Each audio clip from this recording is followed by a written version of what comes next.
Hello everybody, Krumos here with another DCS video. This time taking a quick look at the F-18C Hornet that was recently released into early access for DCS. Now, it again has been a while since I made a video, since I don't have that much time for DCS or making videos as of late. I do however want to at least make videos on the new module releases for DCS, like the long-awaited Hornet. Now, a quick disclaimer before we discuss the F-18. When I fired DCS up after a while taking a look at the Hornet, I noticed that sadly my joystick in the meantime broke for some reason, so I had to get a replacement on short notice. I managed to dig up an older Logitech G940 force feedback hostess, not sure if that thing is even still in production. Anyway, seems to be a decent enough hostess stick for now, and it also comes with rudder pedals, which is nice, since I was thinking about switching from the twist handle I usually use for rudder to pedals since a while, since it is just more realistic, and helicopters just work better with pedals. The reason, however, I have not switched till I was basically forced to now with my joystick breaking just when the F-18 came out, is that I am using a twist handle for years by now and I was really not looking forward to relearning how to fly properly. After all, you have to build up a lot of muscle memory from scratch again. Well, now I just have to. Which again, in the long run is a good thing. I wanted to do it eventually, especially for helicopters with modules like the Mi-24 Hind and A-18F Cobra being in development for DCS. But that means that for now my flying might be a bit substandard, since it is my first time using pedals for the rudder. Just something I wanted to mention in case you're wondering why my aim is at times a bit wonky. Well then, let's take a look at the Hornet and let me give you a basic overview of the module and the plane. The FA-18 module for DCS is in development since quite a while now by Eagle Dynamics, the creator of DCS, which also did the A-10C module, the K-50 and all the World War II fighters for DCS, and is assisted by Belsamtech, which recently joined Eagle Dynamics and did the F-5, the Mi-8, the UH-1, the Korean War Air Jets, as well as some work on the FC-3 F-15. So a lot of talent behind this one module. And when it is finished, it is expected to be the most complex and extensive module for DCS, even outshining the already impressive A-10C module. Now let's talk about some of the basics of the plane this module simulates. The Hornet was developed during the 70s as a replacement for a variety of planes in both the attacker and fighter role, like the A-4 attacker or the F-4 Phantom in the fighter role, and to be a somewhat lower cost complement to the F-14. As such, the Hornet was developed right from the start as a true multi-role plane, one of the first where this was the case. While previous fighters like the F-4 Phantom and other fighters before it were of course also used in a large variety of different roles as necessary, they were usually still designed primarily as fighters, with other roles tacked on later as needed. The Hornet, on the other hand, was designed right from the start as both as a capable attack aircraft, being able to perform a variety of attacker roles as light bomber, anti-ship or close air support, but also as a dangerous dogfighter, capable of being used in an air superiority role. Now interestingly, the plane that would eventually develop into the F-18 was actually developed for the United States Air Force and their lightweight fighter program that would eventually become the F-16. The competitor to the F-16 in this program was called the Northrop YF-17. In that competition, the YF-17 however lost to the YF-16. Both the YF-17 and YF-16 were at the time, though significantly simpler planes than the F-18 would be, though the F-16 later gained a lot of additional capabilities of its own. In order to save cost, the Navy evaluated to do prototypes for the suitability of being adapted for the Navy's own needs. To achieve that, Northrop teamed up with McDonnell Douglas to develop the YF-17 into the McDonnell Douglas F-18, while General Dynamics offered a navalized version of the F-16 Fighting Falcon.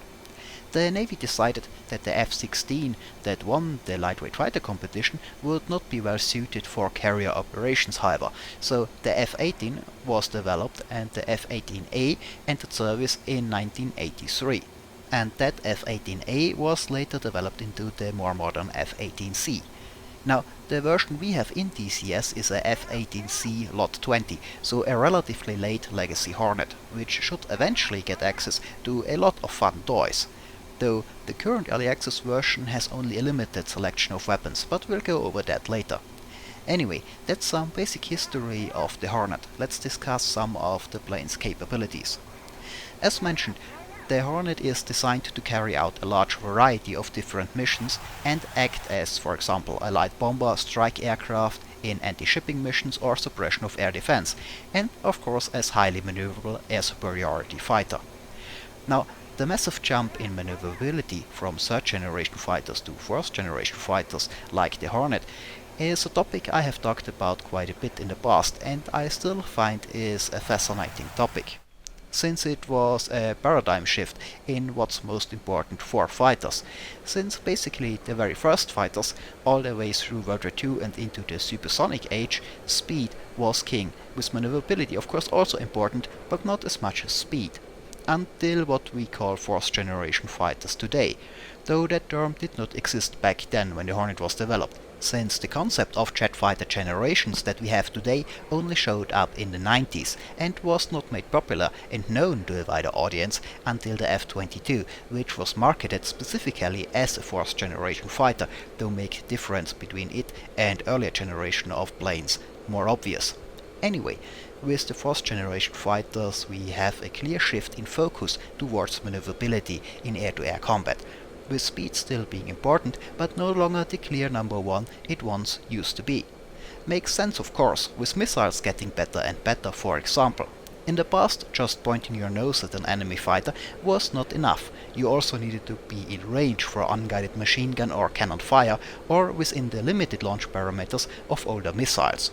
But with missiles getting better and better, gaining all aspect seekers and off-bore side capabilities, it obviously becomes more and more dangerous to let an enemy fighter in a dogfight point its nose in your general direction, and as such more necessary to have the maneuverability to avoid that. Just being out of gun range by the time the enemy's nose comes around is not enough anymore. And the F-18 is of course known for its ability to turn extremely tight at lower speeds, being capable of pulling very high angles of attack, thanks to, among other things, the large leading edge extensions, creating vortexes at high angle of attack that flow over the wings and delay flow separation, so the wing can sustain much higher angles of attack before it stalls and loses lift. We see that design element already on the old F5 Tiger, which spearheaded those leading edge extensions, although they are much smaller on the old F5. On top of that, the F-18, like most fighters of its time, has automatic leading edge and trailing edge flaps. All that gives the Hornet great maneuverability, but there is a cost of course. High angles of attack also cause a lot of drag, slowing you down.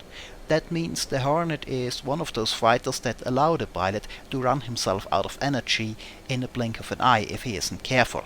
Something to keep in mind. And the Hornet is of course a carrier fighter, which always adds weight compared to a similar land-based fighters for necessary reinforcements and folding wings, for example. So the F-18's thrust-to-weight ratio, while still very good, is lower than that of an F-16 for example. So if you waste all your speed, it will take you longer getting it back than it would take an F-16 or an F-15 for example. Still though, the F-18's thrust-to-weight ratio is substantially higher than that of the Mirage 2000C for example. Now another typical trade-off when it comes to the maneuverability of a fighter plane is the trade-off between maneuverability and stability.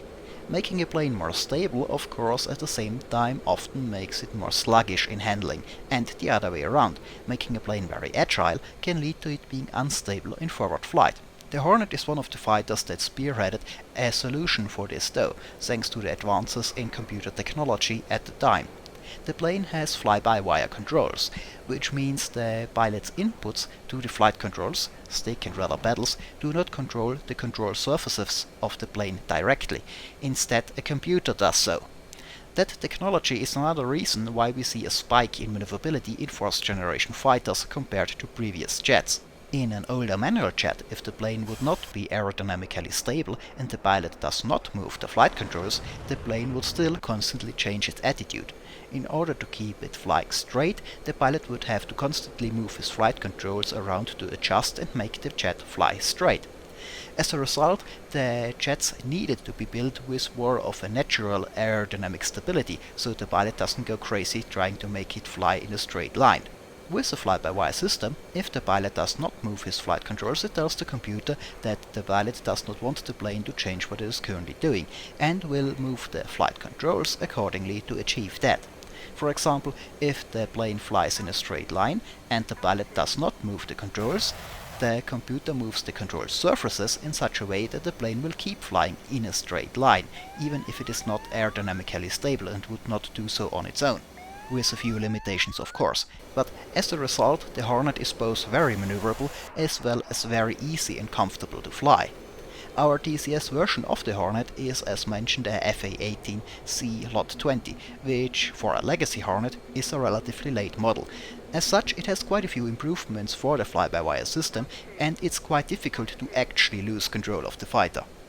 In general, being such a late lot, we should eventually get quite a few very interesting weapons and other toys for the Hornet, like modern AIM-9X missiles, joint standoff weapons, Harpoon anti-ship missiles and HARM missiles for seed missions, among other things.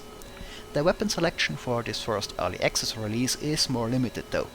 For air combat we have the AIM-7 Sparrow in the F&M version as well as the Sidewinder L&M, both coming with the usual options for target designation and dogfighting modes.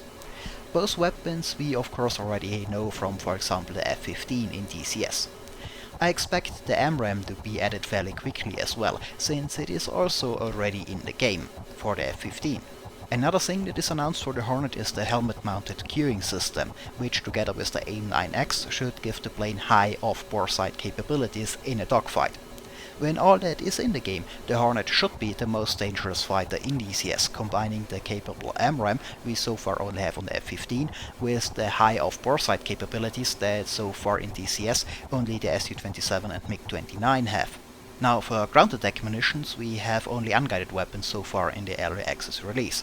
Unguided Mark 80 series bombs, Mark 20 cluster bombs and Hydra and Zuni rockets, as well as a few training smoke bombs, which can be used in CCIB as well as an auto-release mode similar to what you see on the Harrier or the CCRP mode in the A-10C. Again, the list of weapons for the full release is significantly longer and includes some very interesting weapons. I'm not sure though how fast those new weapons and systems will come online. From what I understand, Eagle Dynamics plans to start with simple weapon systems, like the unguided bombs and rockets we have in the early access version, and work its way up to the more complex and sophisticated ones. Now, since the F-18 is a carrier-borne fighter, let's talk a little bit about carrier operations. Together with the F-18, a new Nimitz-class carrier, the USS John C. Stennis, was released for DCS. Sadly, with having to dig up a new joystick on short notice and all that, I did not have time to practice proper overhead approaches yet. I just trained a few straight-in approaches. But I definitely feel that when having a carrier fighter like the F-18 or the Su-33, which I flew in the past, landing on a carrier and learning how to do proper approaches is a lot of fun and a very rewarding experience when you finally manage to do somewhat consistently get what would be considered a passing grade. Not that I can do that yet, but it is fun to learn and to get better at. Having those kind of non-combat related challenges is something I do enjoy in DCS, and I do plan to eventually get to a point where I can get the plane down properly in bad weather or at night. There are quite a few good tutorial videos out on the Hornet carrier landings, so I will just go over some basics of it. After all, I still have to learn it properly myself. I think if you're new to it, it definitely helps if you start off with some straight-in approaches to get a feeling for how the angle of attack indexer, the three lights next to the head-up display, work and how to use it together with the ball, the light array on the carrier that shows you if you're high or low on the glide path, together to get to the carrier at the correct angle and speed to catch a wire. And once you get the basics, work on incorporating it into a proper overhead approach. One thing to note in comparison to the Su-33 is that the AOA indexer in the Russian fighter is upside down compared to the Hornet, something to look out for when you are used to flying the Su-33. In my case, this led to more than once moving the throttle in the wrong direction. Now, as mentioned, that AOA indexer is a small instrument to the left of the HUD with 3 lights in it that indicate if you are at the required angle of attack for the landing. A yellow ring or donut in the middle means you are on speed, so your angle of attack is between 7.4 and 8.8 degrees, like it should be. A green chevron at the top means you are too slow and your AOA as a result too high, increase speed. The red chevron at the bottom means that you are too fast and your AOA as a result too low, decrease speed. And of course you change your angle of attack with the throttle, not the stick, during a carrier landing. So you increase your speed to decrease your angle of attack, and you decrease your speed to increase your angle of attack. Now, the engines on the Hornet are not reacting terribly fast compared to some of the other modern jets in DCS, so you want to be careful with adjustments so you don't overdo it and start to yo-yo up and down. There is also a second AOA indicator in the HUD, the thing that looks like an E next to the velocity vector. The meatball on the carrier shows you your position on the flight path. Of course, on the monitor that thing is not too easy to see further out, but once you start doing proper overhead brakes, you should show up behind the carrier at a distance close enough that you can see it when you zoom in a bit.